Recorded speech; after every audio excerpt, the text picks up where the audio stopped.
Hi everyone, Alan here from Vajrayana Institute with our regular Discovering Buddhism class. Hope you're all well. Good to see some people out there, whether you're watching live or watching the video on YouTube. Very welcome. And if there's any new people, I always put my email address there in the chat column. And if you'd like to join the group, and get the notes every week and all the materials, send me an email and I'll put you on the mailing list.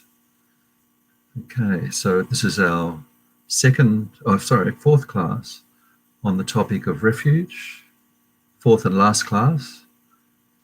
And next week we start a short new topic which is called establishing a daily practice.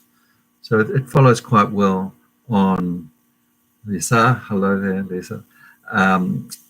So it follows on quite well from this topic about refuge. It's basically just giving you some options as to what you can do each day.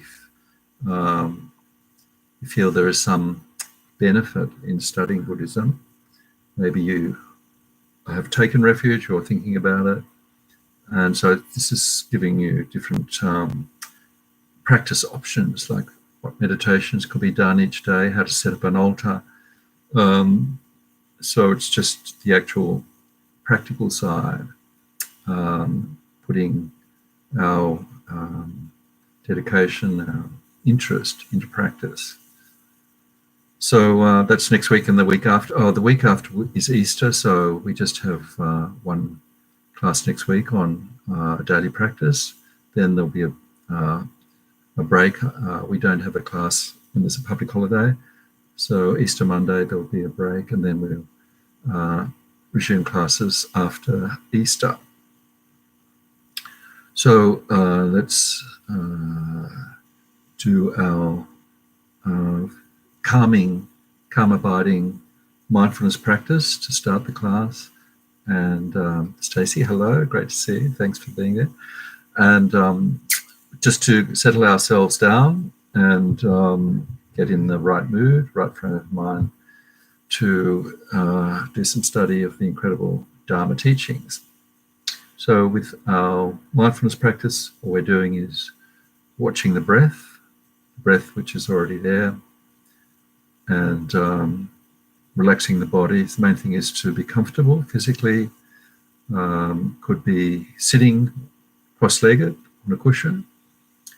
Could be sitting on a chair, should be lying down.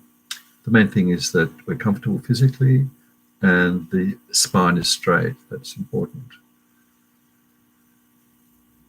Okay, and also I give a little bit of guidance towards our motivation and body relaxation at the beginning. Okay, so let's begin.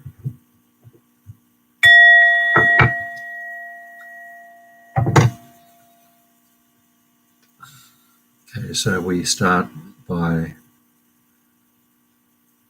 bringing our attention into our inner world.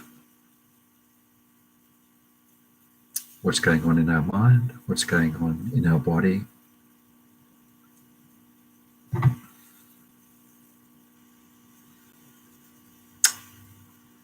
Time to just let go of the busy day we've had. All the distractions, external world, the feeling that we have to do, we have to be, we have to worry, have to plan. We can forget all that. And just come in to our body, remembering that how fortunate we are to actually have come across teachings of the Buddha. Incredibly rare opportunity.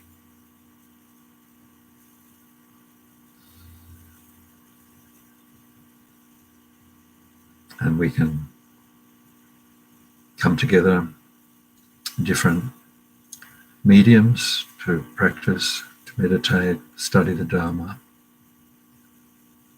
How fortunate we are. Our motive is not purely for ourselves, but also by developing our mind, our wisdom, our compassion. We benefit those in our immediate circle, our world, and ultimately our aim is to become an enlightened being, to benefit all sentient beings, all living beings. Now, checking our body, are we comfortable? Making sure our body is evenly balanced.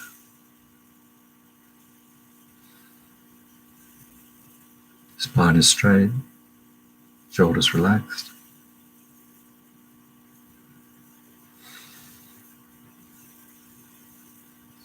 Just feeling where our body contacts the surface we're resting on, the chair or the floor.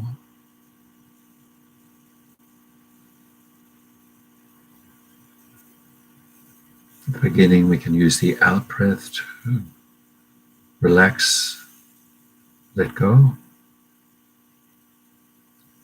both physically and mentally.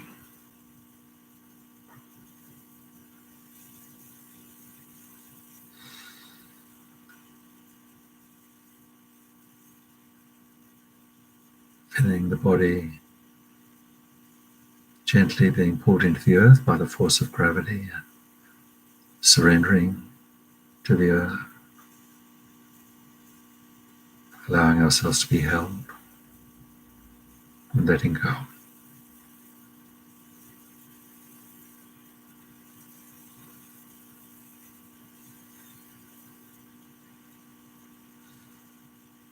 And then just gradually putting more attention on the breath. The breath is always there, and now we're giving it our full attention.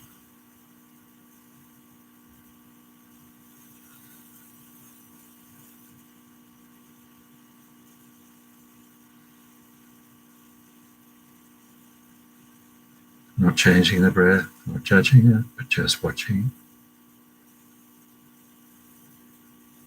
Just one breath at a time.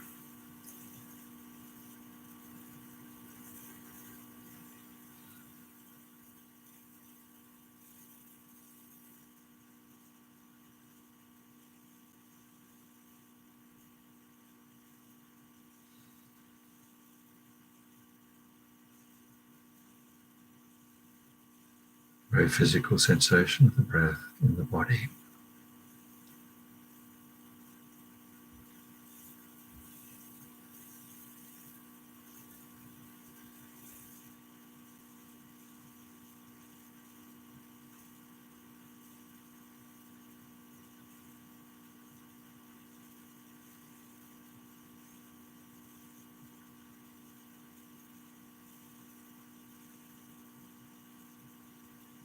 While we're watching the breath, part of the mind is just checking, watching what we're doing, watching for when the mind is distracted, when it wanders off with a thought, maybe a sound. Just notice that, just a thought. And gently let go of that distraction and patiently come back to the breath again and again.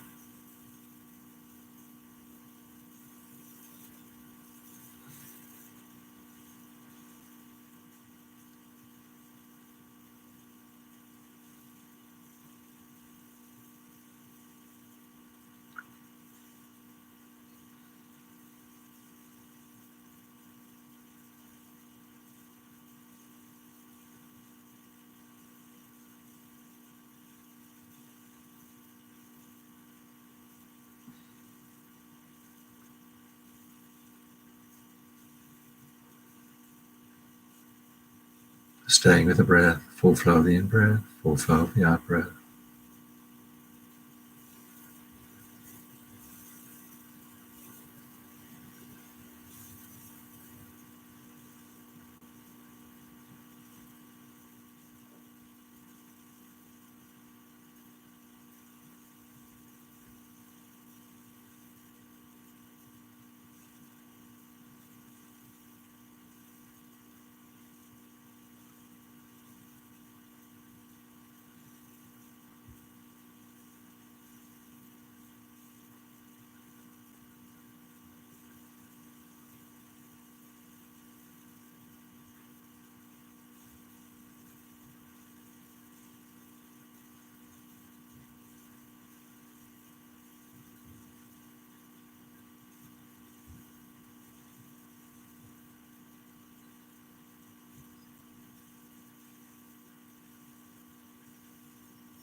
Okay, just relax.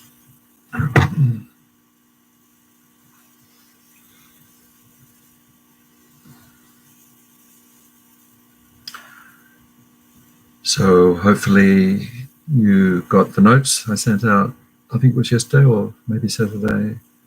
And also I sent question and answers that they provide, the course writers provide for the module. It's called the answer key. So some of those answers are covered by the questions tonight, I noticed. So we don't need to maybe spend too much time on the questions for this week. Always the questions that are provided, not necessarily perfect answers. There are different approaches, different interpretations sometimes. So let's have a look at the first question. How can Sangha help us on the path to enlightenment? So remember, Sangha is the third of the three jewels of refuge: Buddha, Dharma, Sangha. Buddha is the enlightened being, historically, who lived 500 BC. And also the Buddha mind is really referred to in the Buddha jewel of refuge, the state of enlightenment. And it also has the meaning of our own Buddha potential, our potential to become Buddha. But with Sangha, we're talking about those beings who are helping us to become enlightened. Often, commonly, it's referring to anyone who's a monastic, nuns and monks, particularly, so it can have that meaning. It can also mean our teachers, people at centres who are in robes, particularly geshis. Most FPN centres around the world have a resident geshe, a Tibetan fully trained monk. A geshe degree is conferred on those students who complete a very rigorous course of study. It's around about 15 years, 10 to 15 years of study in a monastic setting. So, of course, in past times, it was in the great monasteries in Tibet, Sera Monastery, Sera May, Sera J, many of the there were thousands of monasteries actually in Tibet before the Chinese invaded and destroyed much of the monasteries and much of the practice of Buddhism. Fortunately, those monasteries, some of them have been set up in India. We have Sera J, Sera May monasteries in South India, where those Tibetan refugees who have become monks can train and practice. Also, there's quite a few Western geshis now. So these are Westerners who've decided that they want to become highly trained in Buddhism, and so they need to go to these monasteries, Sera J, Sera May particularly.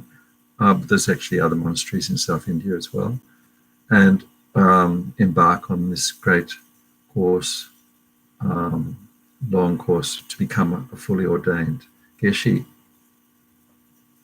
So, they're the ordained geshis and sanghas, but it also can mean, as Lama Yeshe says, our fellow travellers, those who are going to centres, the students who have taken an interest in Buddhism, and we can, as he says, we can give each other energy, says Lama Yeshe. So that means that by coming together in these centres or even online like this, there's this feeling that we have support of each other, so that we're not overwhelmed by the distractions, particularly in the West, with all the consumer society, materialism, and so on. So these there's we're so fortunate now to have centres, to have geshis, some of which can speak English, but if they don't speak English, we have translators at all centres who have geshis that need translators. And then we have great beings like Lama Zopa Rinpoche, our spiritual director of this organisation, who teaches directly in English. His Holiness the Dalai Lama, he teaches increasingly in English, but he also has excellent translators. So we have we have a range of Western teachers who maybe not be ordained, maybe not monks or nuns, but are very senior, and such people as Alan Wallace, Rabina, Venerable Rabina, so many others that dedicate their life to teaching the Dharma. Okay, let's have a look at the second question. What are some of the benefits of taking refuge? So benefits, actually in the answer guide, it's quite a good answer. They listed them all there. Probably the best benefit is that we become an inner being. Inner being is quite an interesting term. An inner being means that we take an interest in what's happening in our minds. That we're watching our actions of body, speech, and mind, what we do, what we say, and what we think. Particularly what we think, because that what we do and say follows from what's going on in our minds. And so by watching our minds, we protect ourselves from rash, thoughtless, harmful comments that we might make in our speech or actions that might have a negative effect on ourselves and others. So we can just take more care with our behaviour. We have some understanding of karma, that everything we do, say and think, particularly think, is going to have an effect. Positive actions, positive effect, negative effect. And we also have some knowledge of our history of karmic actions which go beyond this life to previous lives and so on. So the answer guide just lists the benefits there. We become an inner being, taking responsibility and trusting the outside attractions of what they call samsara, or the physical pleasures and so on of the world, taking that with a grain of salt, realizing that actually nothing in all that is going to provide us with lasting happiness. Now that we've met the Buddha's teachings, we can, which offers a complete path out of all dissatisfaction, all suffering.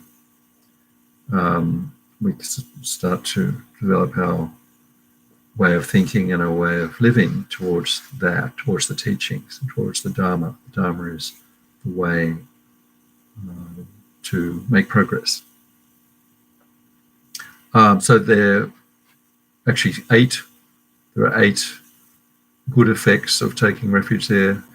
Just mentioning, we don't fall into the lower realm, so it protects our future lives, so that we don't have suffering future lives, and we make progress much more quickly once our mind is turned towards Buddha, Dharma, Sangha, towards our inner world, developing our inner life, our spiritual life. So that's basically called merit, accumulating merit, positive imprints on the mind. What are some of the things to avoid and things to practice after taking refuge? So these are all pretty well set out also in the answer guide. So one of the things to avoid is, now that we've found Buddha Dharma, is the teachings that we feel that there is something to follow here, something very deep and worthwhile, so that we can stop shopping, stop looking around for some other teacher or other set of teachings. So we can avoid looking for something more exciting, more perhaps easier. It's certainly not. I remember somebody saying there's no such thing as Buddhism light, so an easy version of Buddhism. We have to take the whole teachings, the good, the bits that we find easy to follow and digest, and also the bits that might be problematic. We may have to leave some of those aspects out later for later. Just concentrate on the things that we find easier to understand, and then come back to the more difficult things later. But the whole of the Dharma we need to actually embrace eventually. So we come to that point in a minute when we look at if we take refuge, do we need to believe in everything? That's quite an interesting question. So anything else there? Yes, so things to avoid is to avoid harming others. And because it's the Mahayana Dharma, as much as possible, try to help others. If we can't help, then avoid harming as a minimum. So we've got this extraordinary edifice of teachings, and all in the amount of teachings that are now in a language we understand, English, of course, but people in other countries, French, Spanish, and so on. There's translations of all the major texts now. Just received a couple of books this week that are the latest publications on Lama Zopa's teaching. One is about mantra. I think it's called The Power of Mantra. And another one is called The Six Perfections by Lama Zopa Rinpoche. We look at the six perfections in other modules. This is a new book that just came out this year, The Six Perfections. So there's this array of materials. Of course, it's good not to be overwhelmed and have too many books. It's nice to own books, but if they're just on the shelf, it's not going to do much. So we actually have to read them. So I think Dondrup makes this point in his transcript. He says that we spend a lot of time sort of reading the news, absorbing so much information that's not really going to help us at all. It just makes us feel worse, particularly if we read the headlines and always something to worry about, something awful. But by just reading a small amount of Dharma every day, our minds can actually feel such benefit from that. And then as we understand more and more, we can absorb more and more. And particularly if we find a teacher, there's so many different teachers, and if we find one that we connect with, either from live teachings online or in a centre or in a book, then we need to follow that up, and that way of teaching connects with our state of mind, so we can pursue that person's teachings, particularly if there are authentic teachings, a teacher that has lineage, the lineage of the Buddha's teachings. That's very important in Tibetan Buddhism.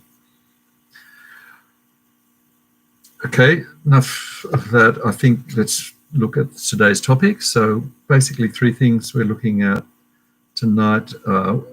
General comments of the Dalai Lama on refuge, which is taken from his book Following in the Buddha's Footsteps. His Holiness has made some interesting points there. We'll just have a quick look at some of those. General pointers on how to live daily life after taking refuge.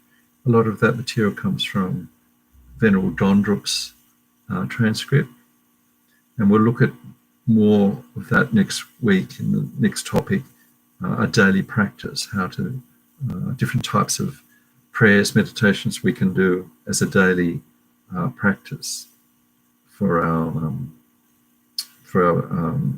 meditation and Dharma practice. So the first one, just looking at some of these points, His Holiness deals with the question of whether we need to take what formal refuge is. So formal refuge is a ceremony that most centres around the world, particularly, we'll just talk about Vajrayana Institute, because that's the one that's I go to here in Sydney. Where there's a Geshe teaching at an FPMT centre, at least once or twice a year that Geshe will most certainly give a refuge ceremony for students who want to take refuge formally, and it's only sort of maybe an hour or two, just taking some, how would you say, it's the Geshe explains the importance of the Dharma, and then the student responds and agrees to take refuge. It's not necessary. There are opportunities to take vows, such as not intentionally killing other beings, and that's an option. Better probably not to take vows if you feel you're not ready. It's actually better not to take formal refuge unless, if there's any doubt, just wait until it feels like the right time. Geshe Sampton, of course, is our resident Geshe at Vajrayana Institute, and he wasn't able to give, because of COVID, hasn't been able to give refuge probably for a couple of years. But if anyone's in Sydney, they could just keep an eye on the schedule on the Vajrayana Institute website. If you're in Queensland, I think certainly at Genresik, they'll have refuge ceremony in Sunshine Coast. Brisbane, the Lungi Trumper Centre will probably have refuge. There's ceremonies.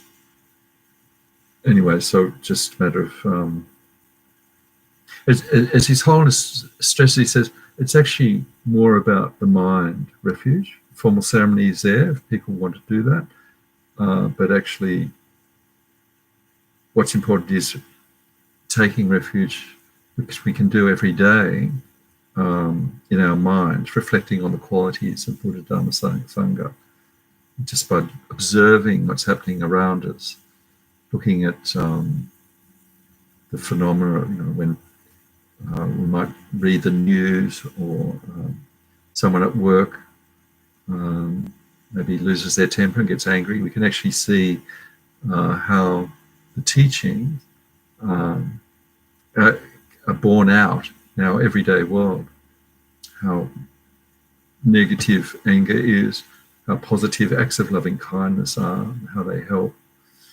So we can actually, and how basically the first noble truth is really what we're surrounded by in this, our worldly existence. He said there's suffering. We're surrounded by suffering and dissatisfaction. So we can just, that's a way of taking refuge, just putting the Dharma into practice in our everyday life and way of thinking. So all the teachers stress that as being the most important. And also, if there are parts of the Dharma, His Holiness says, do I have to he raises the question, if you don't believe in reincarnation or rebirth, can you still be a Buddhist? And very skillfully, he says, well, if you can't digest the whole of the Dharma teachings in one go, particularly Westerners, because some of these concepts are completely alien, like reincarnation, to a Western mind. So he says, you can approach the teachings by starting with the teachings that we do understand and feel some connection with, and then put aside so something like reincarnation, and come back to it later. We do have to come back to it later because he does say that ultimately we need to have an understanding of rebirth and karma, and also the teachings on emptiness, the way things actually exist, the wisdom realizing emptiness. We need to come back, have an understanding of that to actually go forward on the path to enlightenment. But I think I mentioned in earlier teachings that I think reincarnation was quite something that I didn't accept right at the beginning. But just by over a period of years, looking at all the other teachings, by understanding all the other teachings, they lead in to the power of understanding both emptiness and karma and rebirth and so on. It makes sense gradually. But you can't rush. As Lama Yeshe says, the mind is organic. It's not like a computer where we just get instant results. Just click a button and you go into some other program. The mind takes time to change. And, so we can't don't push, just go step by step. Very wise words from Lama Yeshe. Let's have a look at this question of Dharma protectors. So these Dharma protectors, sometimes in some prayers we pray for support in our practice. So the Dalai Lama, His Holiness the Dalai Lama, is talking about there are protectors that are actually they could be Buddhas who are there to help us, or they could be Sangha, bodhisattvas who are close to Buddhahood, not yet fully enlightened, that have the wish to help all practitioners to develop their practice. They're there their whole life. I mean, they have absolute dedication to loving kindness, compassion, and for all beings to actually come out of their suffering state. So they're there to help us, and they're enlightened beings who we can pray to for help. And he gives the example of Mahakala. Mahakala is an aspect of Buddha that's quite wrathful. Usually it's just depicted as a black, think holding a weapon or sword. So there are these aspects of Buddha, particularly wrathful, warlike aspect that will defeat distractions and interference with our practice. So these are beings that are helping us, could be Buddhas, bodhisattvas, or highly realized beings. Then there are these other beings like spirits. He calls them mundane protectors. So these are not enlightened beings. So that because they're not enlightened beings, they could actually harm us. And he says some of them have a tendency to be angry or spiteful, but they've taken. If they might be able to help us if they want to. So His Holiness doesn't encourage us to rely on these beings that are not Buddhas or bodhisattvas, these mundane protectors. So just to give an example, you may have heard of this practice called Shugden. If you look at the FPMT website, there'll be a section on it, on this practice that is His Holiness the Dalai Lama has said we shouldn't do to a mundane protector called Shugden. So I'm just mentioning this just in case you've come across it. Don't worry too much if you haven't heard of it. But when His Holiness the Dalai Lama used to tour the world, there used to be, when we're talking maybe 10 or 15 years ago, 10 or 20 years ago, there's a group of people who would protest against His Holiness, saying that he was limiting free speech or something. So these people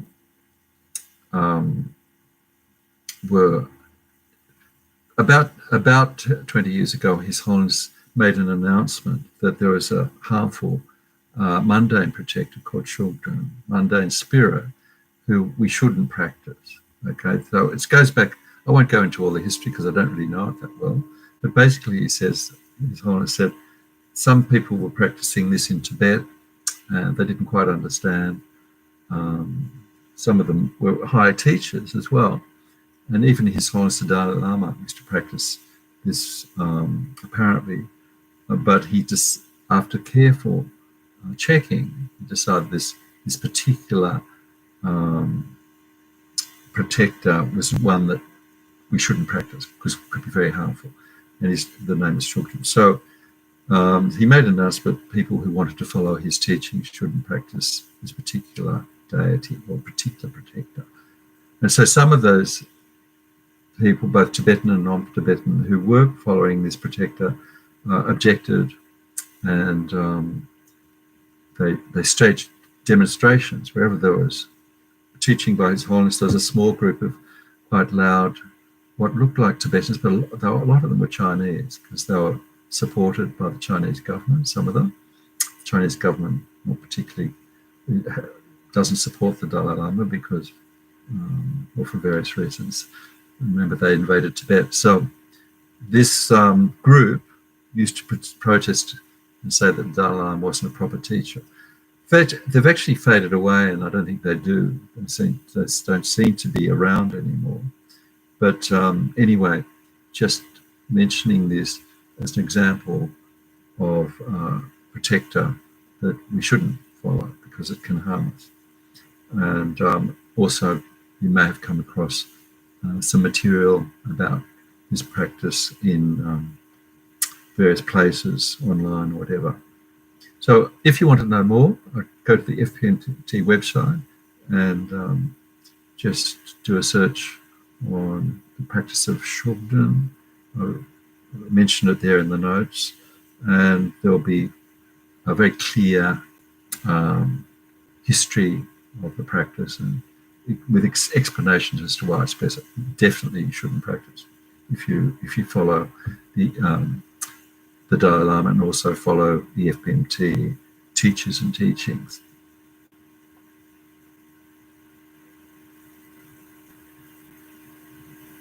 And so basically we don't rely on these being. Okay, so let's just keeping an eye on the time.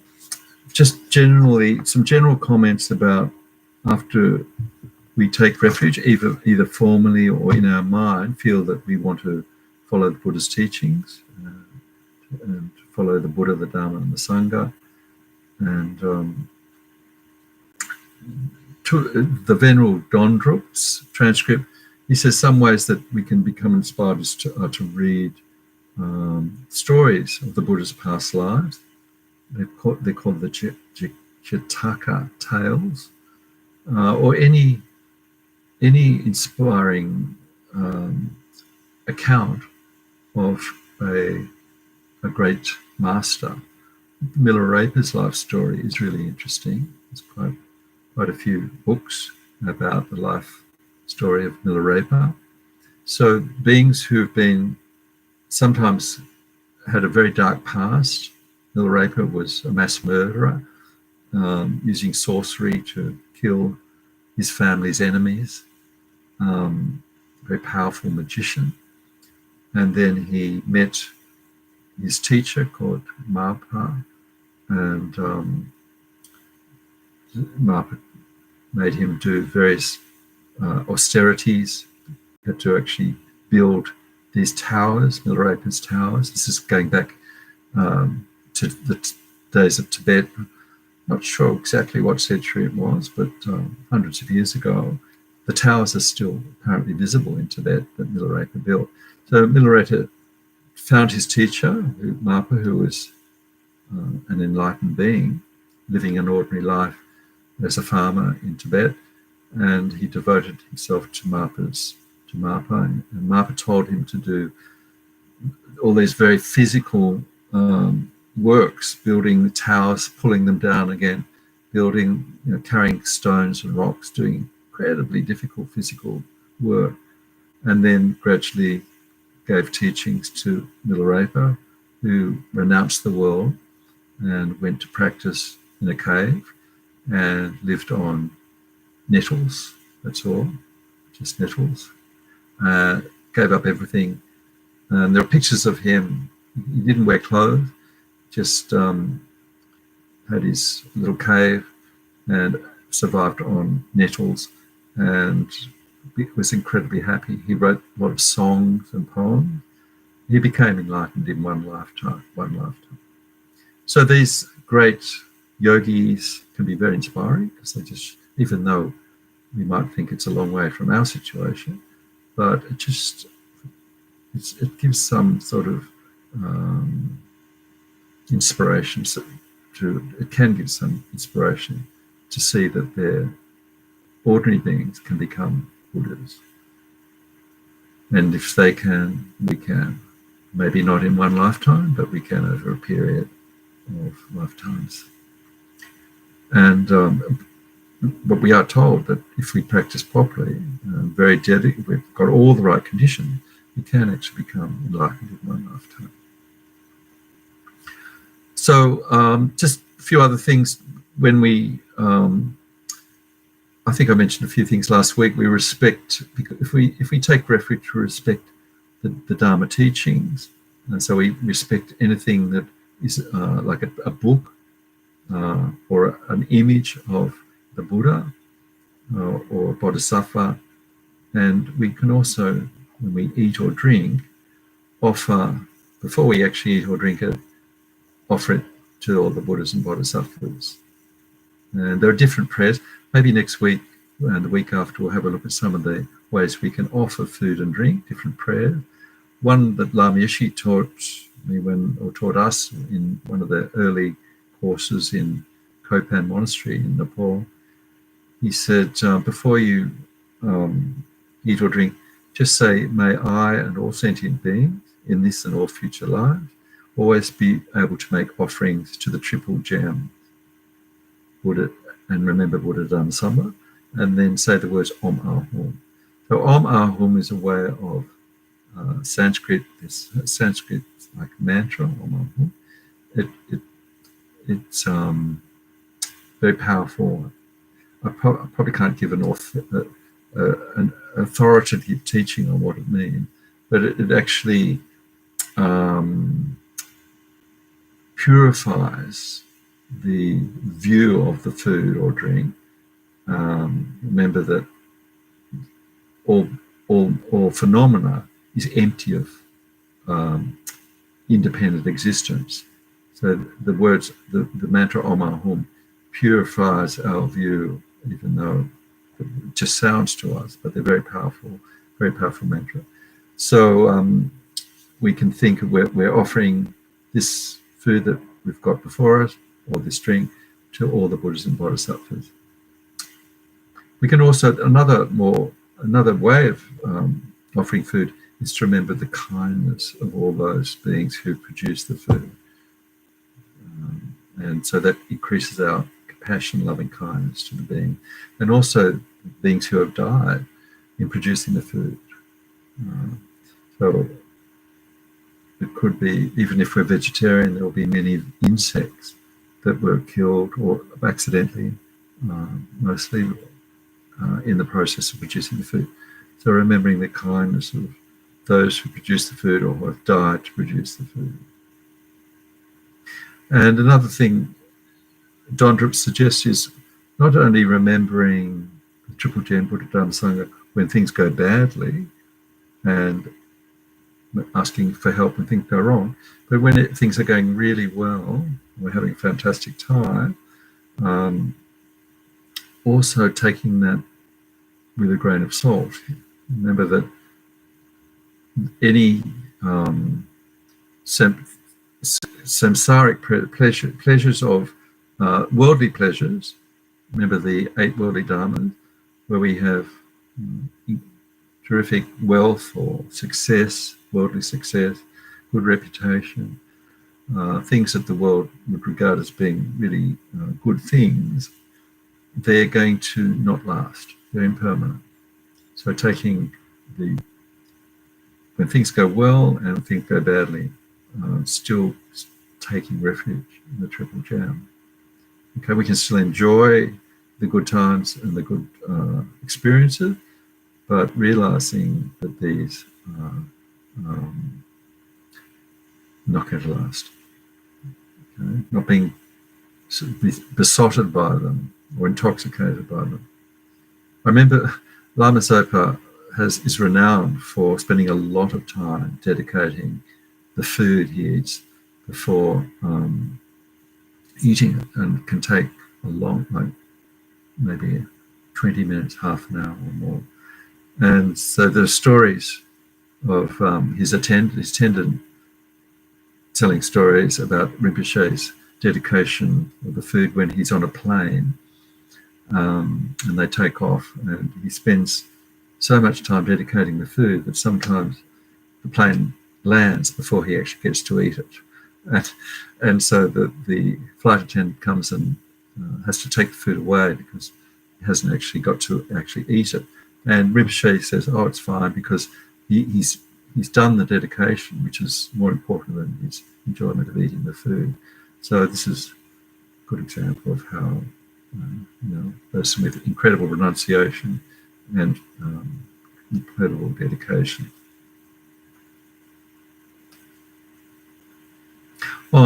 So also, if our friends, our relatives, our parents want to know what all this Buddhist teachings are about, why are we so interested in Buddhism? So we should give an honest answer as well as we can.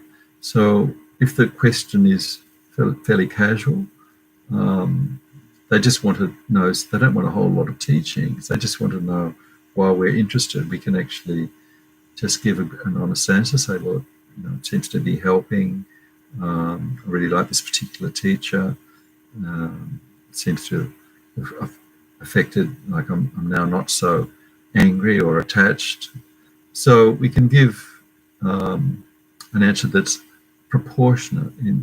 It's appropriate for the degree of questioning. If we've got someone who's very interested and would maybe benefit by giving them a book or referring them to a teacher that they can see, then we should do that. What we don't do is try and convert them or try and sort of push our ideas or convince them of what our view is correct and so on. So we don't convert, we don't proselytize, but we just when people ask, just assess as to what sort of answer they're looking for, and just give an answer that will benefit them.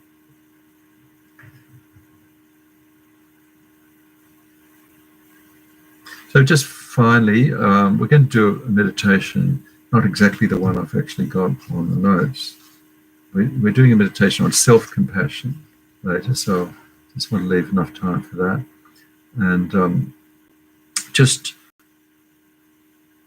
a final point that His Holiness Dalai Lama makes in his book about the four seals. The four seals. This is a seal, not the living mammal that swims in the sea, but the seals are the Buddhist beliefs, a Buddhist view. So he says that if we take refuge in the Buddha Dharma Sangha, we're taking refuge by conduct. So we're going to make sure our actions of body, speech, and mind comply with the Buddhist teaching. And if we want to go the next step and have our mind accord with Buddhist beliefs or the Buddhist view, usually they use the word view, the way we think, then we agree with the four seals. We may not have realized these as at the heart level, but intellectually we believe in these four seals. So just briefly, without going into them in great detail. It's basically about the emptiness of phenomena, how things exist. So first one, all conditioned phenomena are transient. But this is just the truth of impermanence, that things that are subject to causes and conditions, which is us, our bodies, the outside world. There's obvious examples of things changing, the climate, our aging process, and so on. And these changes at the macro level are happening because of these micro changes that are happening moment by moment, this atomic and subatomic level. So the truth of impermanence on all things that are caused by causes and conditions, the world system, the solar system, our Earth, is created by causes and conditions. So it's going to be impermanent. These causes and conditions are always changing. So this is the first seal. All conditioned phenomena are transient. So this truth, there's a meditation which we'll probably do in future modules, future classes, on impermanence, just acknowledging impermanence at all different levels. This helps the mind, prepare the mind for understanding the truth of emptiness, how nothing exists as an independent, solid entity out there, including ourselves. So all polluted phenomena are dukkha. So that means all the things that we see as impermanent, as permanent when they're not, because we're so conditioned to think that everything is true. What we see out there is 100% out there, existing from its own side. This is the hallucination, the delusion that we need to break down. That the things that appear to be existing from their own side are actually subject to causes and conditions, and they're not. We're actually subject to causes and conditions. There's nothing concrete, unchanging there. It's changing all the time. So this wrong way of seeing things is actually going to cause us to be discontented, uneasy. This is the subtle type of suffering. Because of our wrong view of how things exist, we're going to actually suffer because we're not seeing things in a realistic way. And then the last two, all phenomena are empty. This is the truth, or how things actually exist. All phenomena are empty and selfless. They haven't got any thing, including the I, the self, that is independently unchanging and unchanging. So nirvana is true peace. So realizing the truth, the wisdom of emptiness, wisdom realizing emptiness, is true peace. The mind will find peace. We'll come back to this because there's a special module in the next month or two or three called Wisdom Realizing Emptiness, where we just look at this topic of emptiness. Always remember these two baskets of teachings in the Buddha Dharma. One is about compassion, loving kindness, and one is about wisdom, how things exist. So both those need to be developed in our mind stream for us to reach enlightenment. The two wings to enlightenment, compassion and wisdom.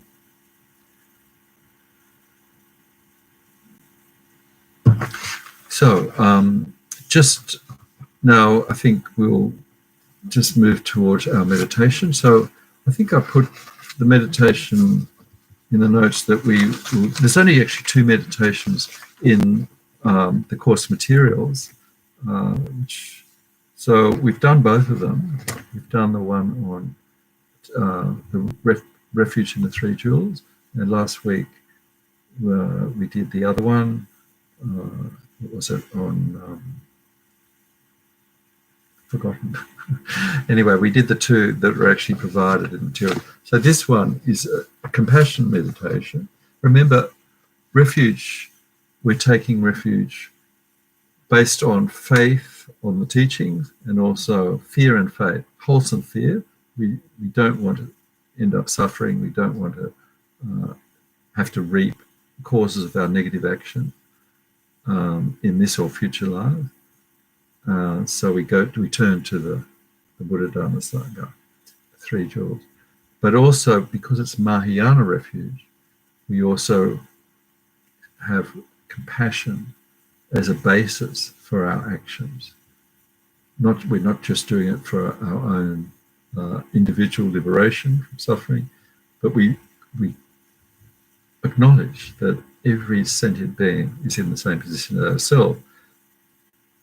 So whatever progress, whatever enlightenment we achieve, if we do, and we will achieve enlightenment, we need to actually help use that wisdom to lead other beings out of their suffering to enlightenment, Mahayana motivation.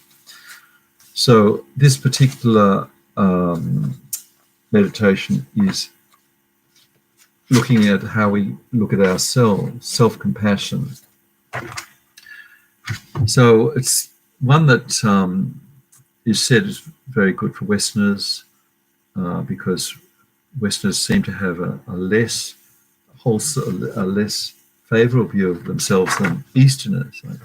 It's not a meditation that was done in Tibet, where we look at how we judge ourselves, and we need to actually look at ourselves more kindly, forgive ourselves. So apparently the Western mind tends to judge we tend to judge ourselves very harshly, and we can go into this idea called self-hatred or self-loathing. So this particular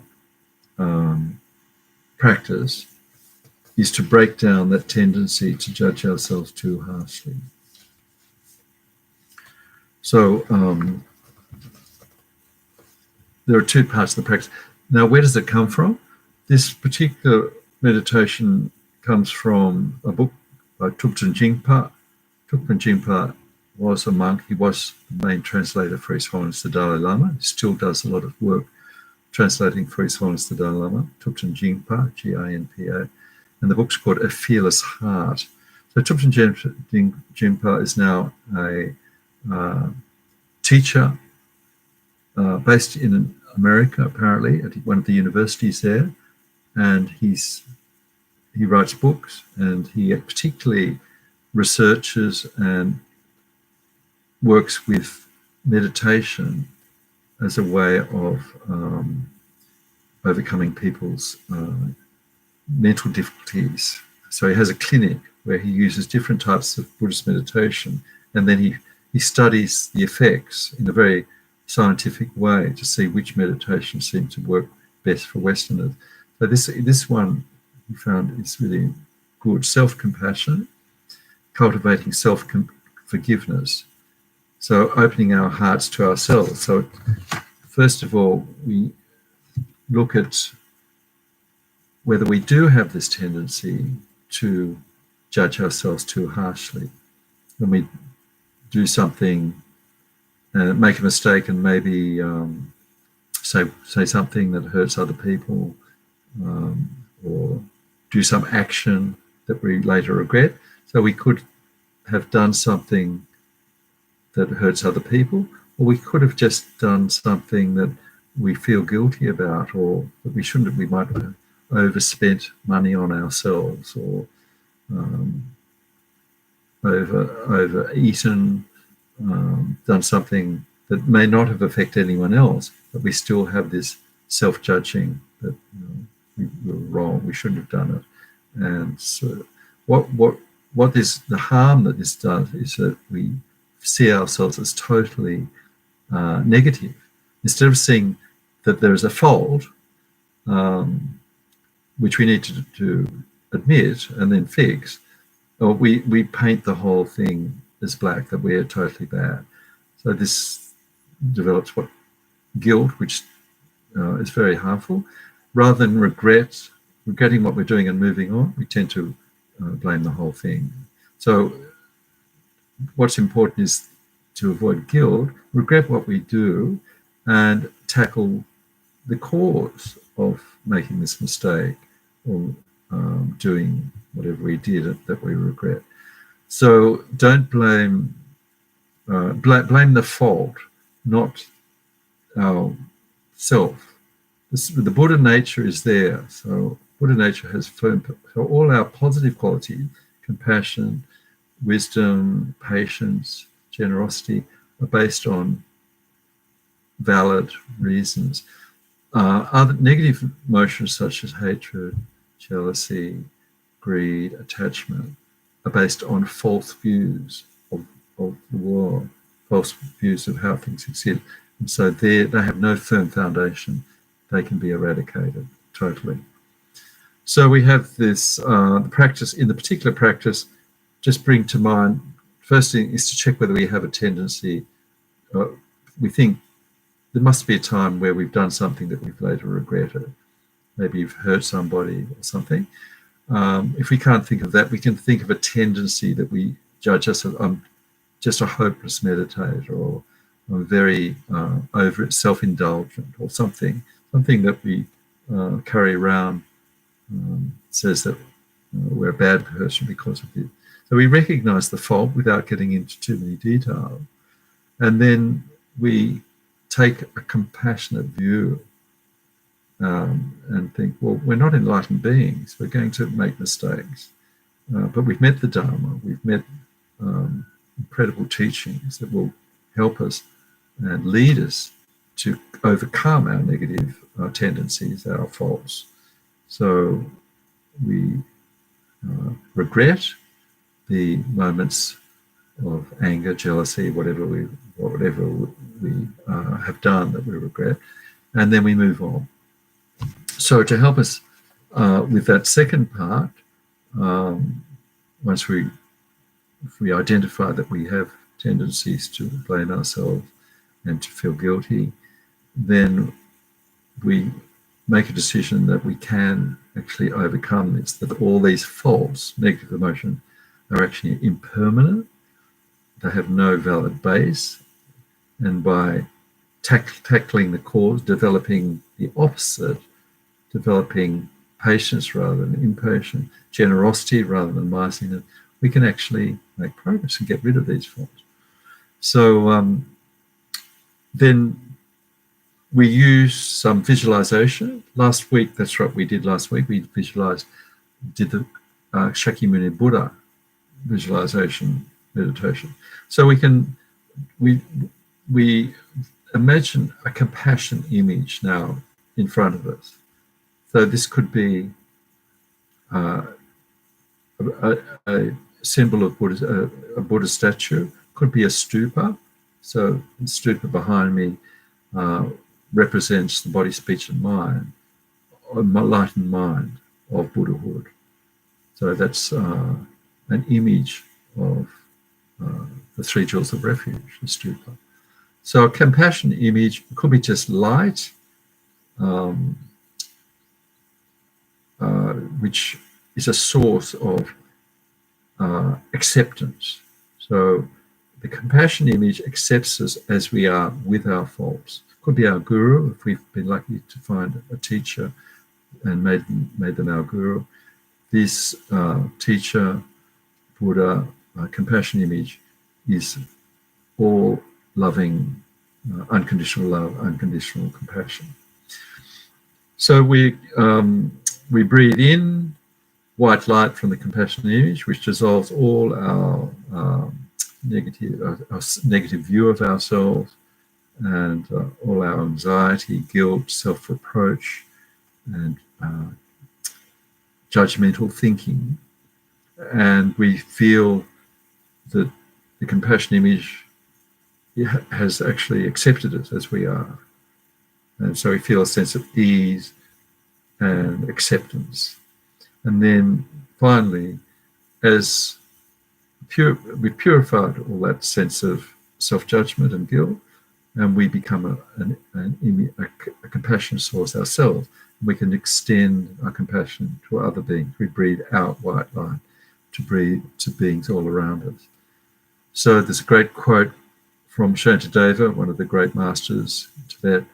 He says, if we want to make peace, if we haven't made peace with ourselves, how can we help others to find peace? So the first step is to make peace with ourselves, if we're going to actually be able to help others. So this is meditation that's aimed at helping us find peace with ourselves, compassion for ourselves, and then we can extend that to others. All right, I think enough. Let's try the practice. So get comfortable. I'll just have a sip of water.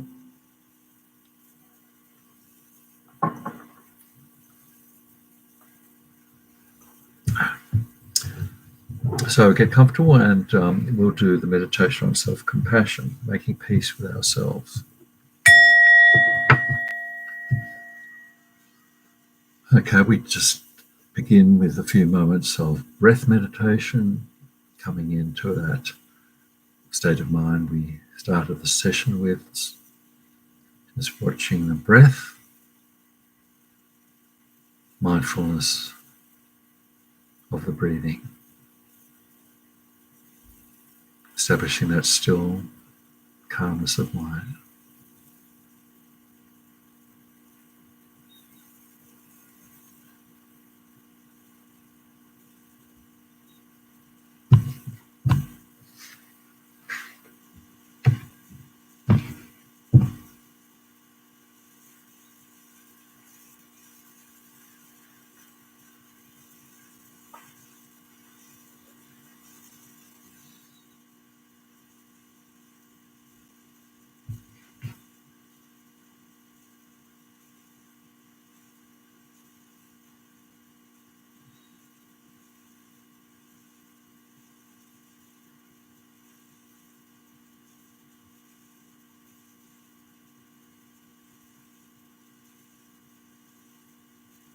So we begin our meditation on self-compassion, making peace with ourselves, by just bringing to mind a situation we can remember, either in the past or currently, recently, where we've done something we later regretted. Done something, said something, could have been words we spoke, harsh words to somebody else in a moment of impatience or anger.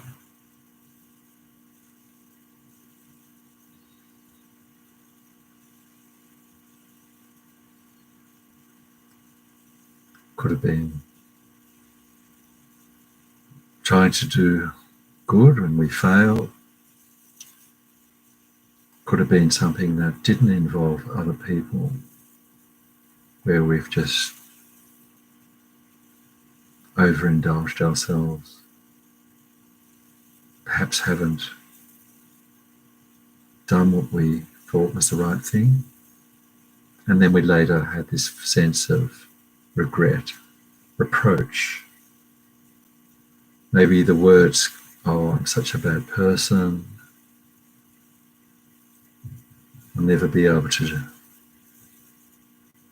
make any progress," Dharma. So it's just checking whether we have a tendency to self-judge, self-reproach, and feel guilty.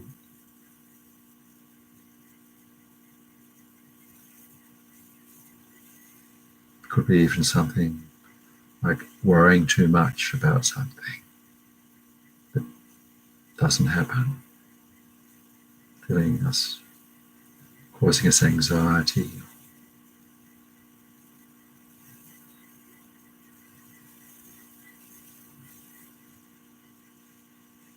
So just without notice, going into the details, what we're looking for is that sense of self-judging. I'm a bad person, overreacting, condemning ourselves,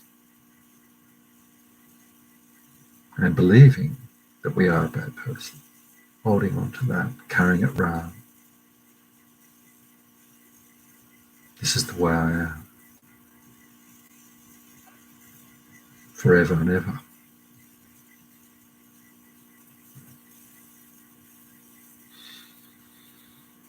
Now, the next step, we have this tendency, maybe we don't, but if we do have this tendency, we just recognize it and ask, why did this happen? Why did we say harsh words? Why did we do that thing that we regretted? Could even be something like we resigned a job that we should have stayed, persevered at. So we're now on the side of ourselves. We're not prosecuting, we're defending. So we're not looking, maybe we did make a mistake, realizing that we're not enlightened beings yet. Perhaps in the situation we were belittled, perhaps someone said something to us that hurt us. Perhaps we were silenced when we wanted to express ourselves. Perhaps we can find a reason for our behaviour.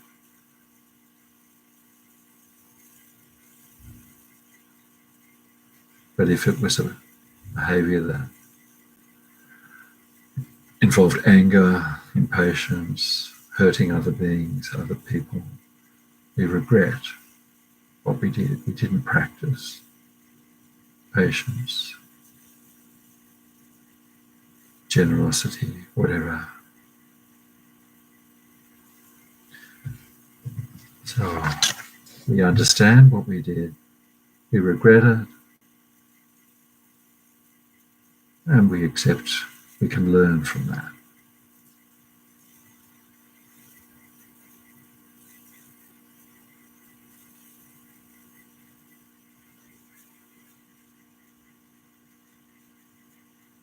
So we watch the situation from a viewpoint that is sympathetic, regretful, but not guilty, not condemning us.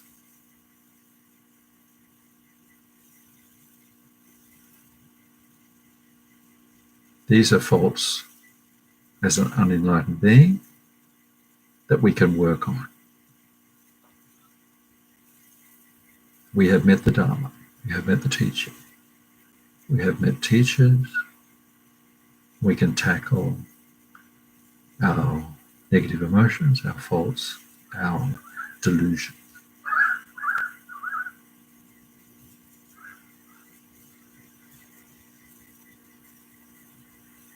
We make mistakes and then we can let them go.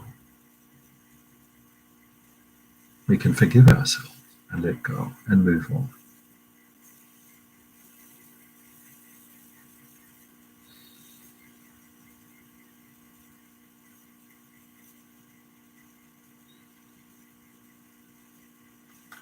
With the out-breath, feel that we are forgiving ourselves and letting go. We don't have to carry around the guilt, the self-reproach. I can let go. I am letting go. I'm breathing it out with the out-breath.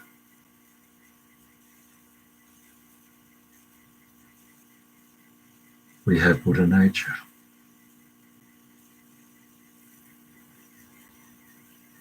Our faults are not who we are. They're like clouds against our Buddha nature. Perfect, unstained part of our mind.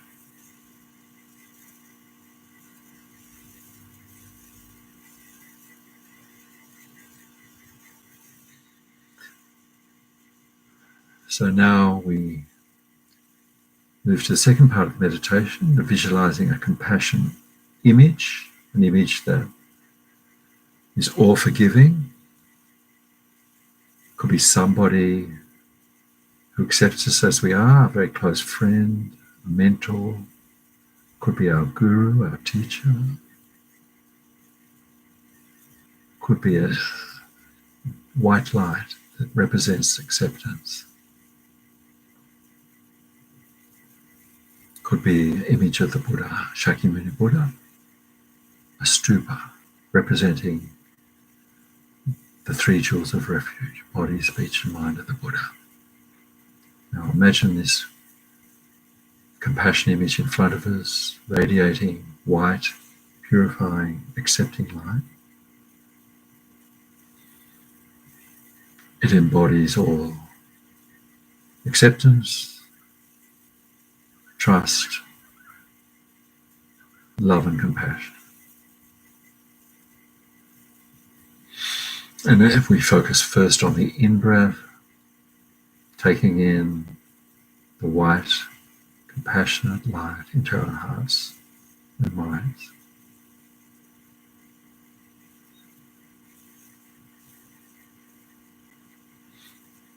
The light enters our heart, fills our body with accepting, forgiving white light.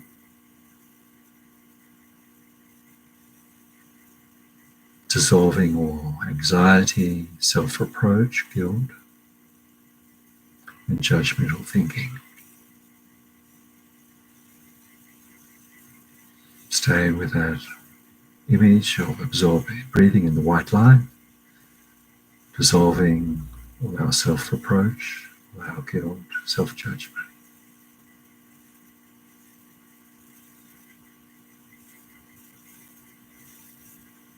As the white light fills our body, speech, and mind, we feel a sense of ease, acceptance, and serenity.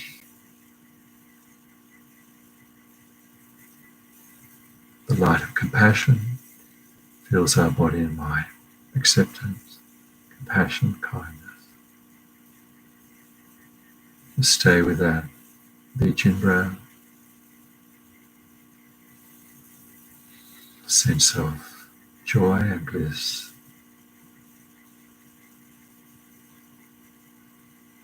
Self-acceptance, self-kindness. Making peace with ourselves.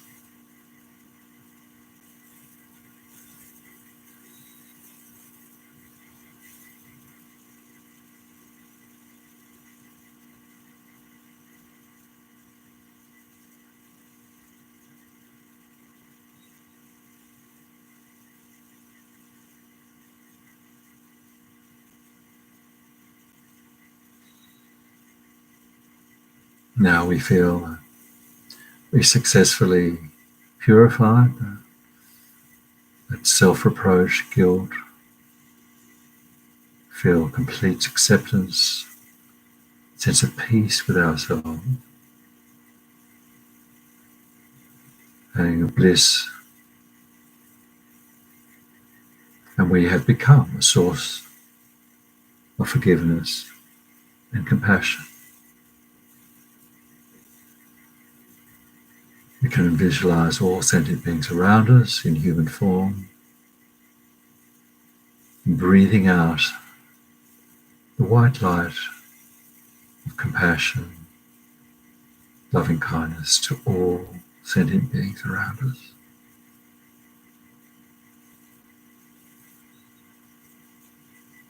As we breathe out white light, loving kindness, compassion, peace, we wish all you sentient beings to have happiness and be free of suffering and live in peace.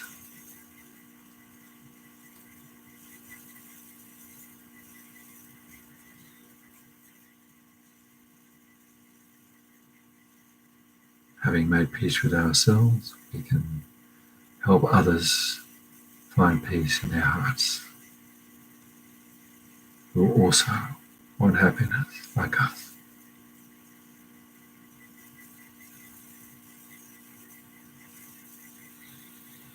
Stay with that as we breathe out loving kindness and compassion to all beings.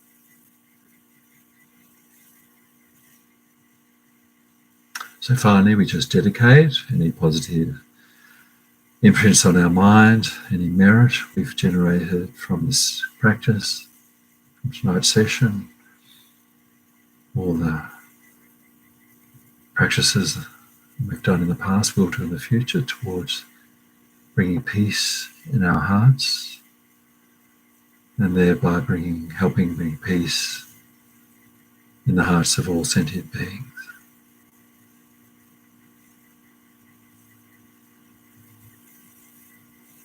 Making progress on the path to full enlightenment.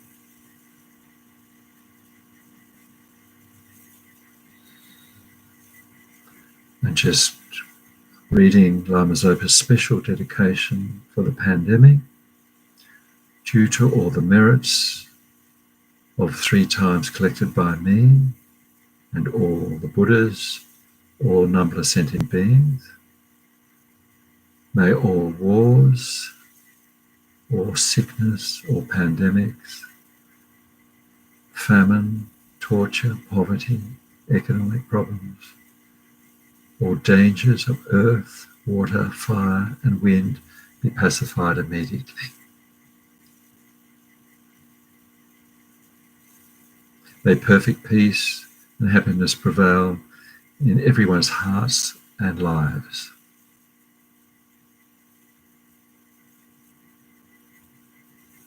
May the Buddha Dharma last a long time, and may sentient beings in the world meet the Buddha Dharma and achieve enlightenment as quickly as possible. Dedicating to that.